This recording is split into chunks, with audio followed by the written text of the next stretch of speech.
दोस्तों यूएई का नाम तो आप सभी ने सुना होगा, पर क्या आप ये जानते हैं कि यूएई को यूनाइटेड अरब इमिरात्स क्यों कहा जाता है?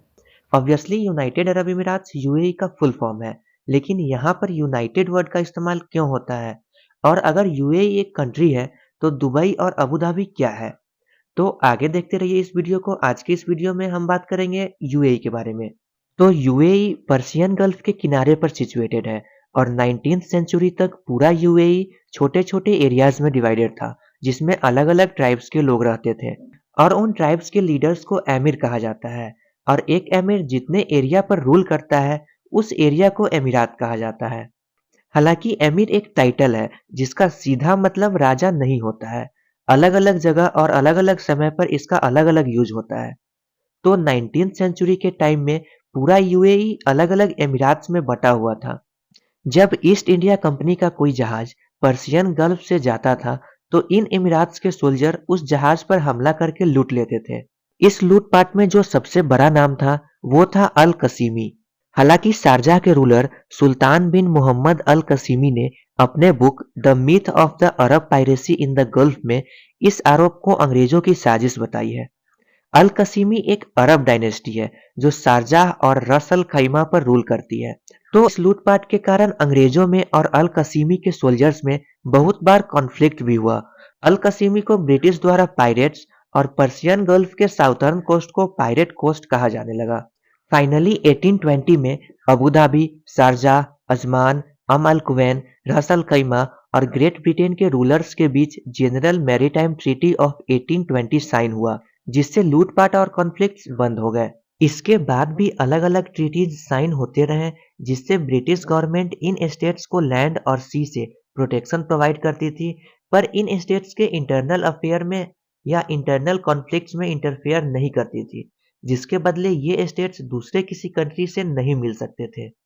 ब्रिटिश द्वारा इन कोस्ट को ट्रूसियल कोस्ट और इन स्टेट्स को ट्रूसियल स्टेट्स नाम दिया गया। अभी यूएई में 7 इमिरात्स हैं, पर उस समय में और भी इमिरात्स थे और उनका डिवीजन अभी की तरह नहीं था। जैसे राम्स और जया जो अभी रसल खैमा का पार्ट है, काबला जो शारजाह का पार्ट है। 1962 में पहली बार अबू धाबी से ऑयल एक्सपोर्ट किया गया।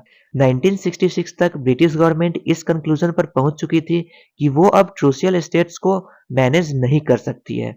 16 जनवरी 1968 को British prime minister Harold Wilson ने अनाउंस किया कि वो ट्रूसियल स्टेट्स के साथ ट्रीटी खत्म कर देंगे।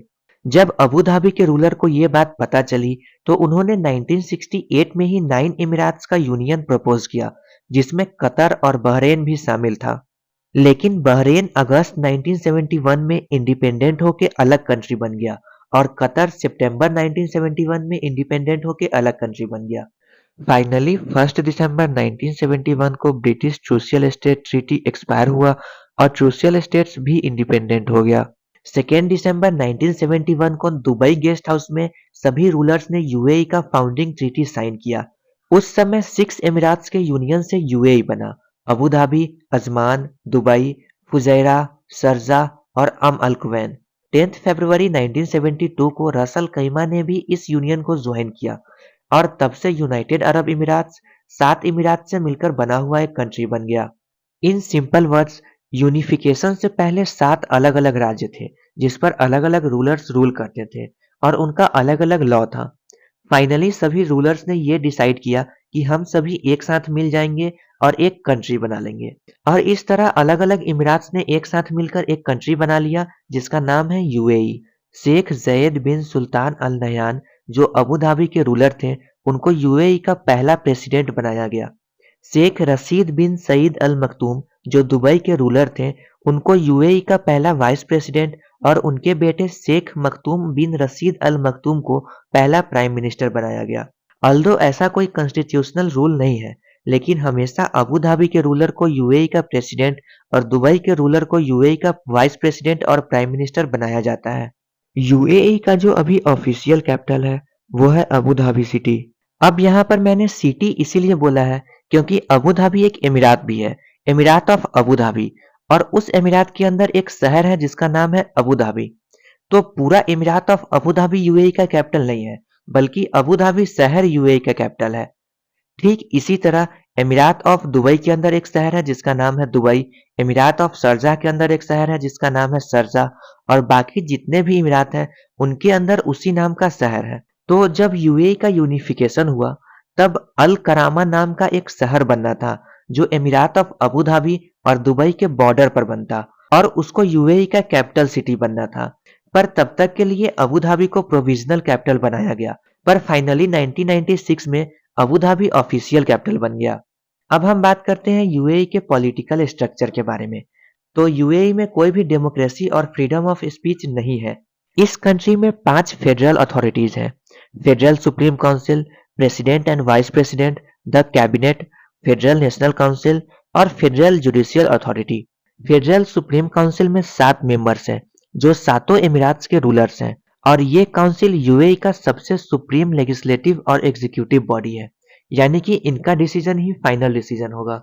ये काउंसिल ही सभी मेजर डिसीजंस लेता है और प्रेसिडेंट और प्राइम मिनिस्टर को इलेक्ट करता है, जो ऑब्वियसली अबू धाबी और दुबई के रूलर्स होते हैं। प्रेसिडेंट प्राइम मिनिस्टर के कंसल्टेंसी से डिप्टी प्राइम मिनिस्टर और कैबिनेट मिनिस्टर्स को अपॉइंट करता है, जिनको कि अलग-अलग मिनिस्ट्री दिया जाता है। फेडरल नेशनल काउंसिल एक कंसल्टिव और पार्लियामेंट्री बॉडी है जिसमें 40 मेंबर्स हैं जो लॉ को, एनुअल बजट को रिव्यू और डिस्कस करते हैं और एडवाइस देते हैं कि इसमें क्या-क्या चेंजेस होना चाहिए। 2006 तक इन सभी मेंबर्स को रूलर्स द्वारा अपॉइंट किया जाता था, पर 2006 से 20 मेंबर्स को रूलर्स अपॉइंट करते हैं और 20 मेंबर्स को इलेक्ट किया जाता है। लेकिन इस इलेक्शन में कौन से लोग पार्टिसिपेट कर सकते हैं ये फेडरल सुप्रीम काउंसिल ही डिसाइड करती है, यानी सभी लोगों को वोट देने का अधिकार नहीं है।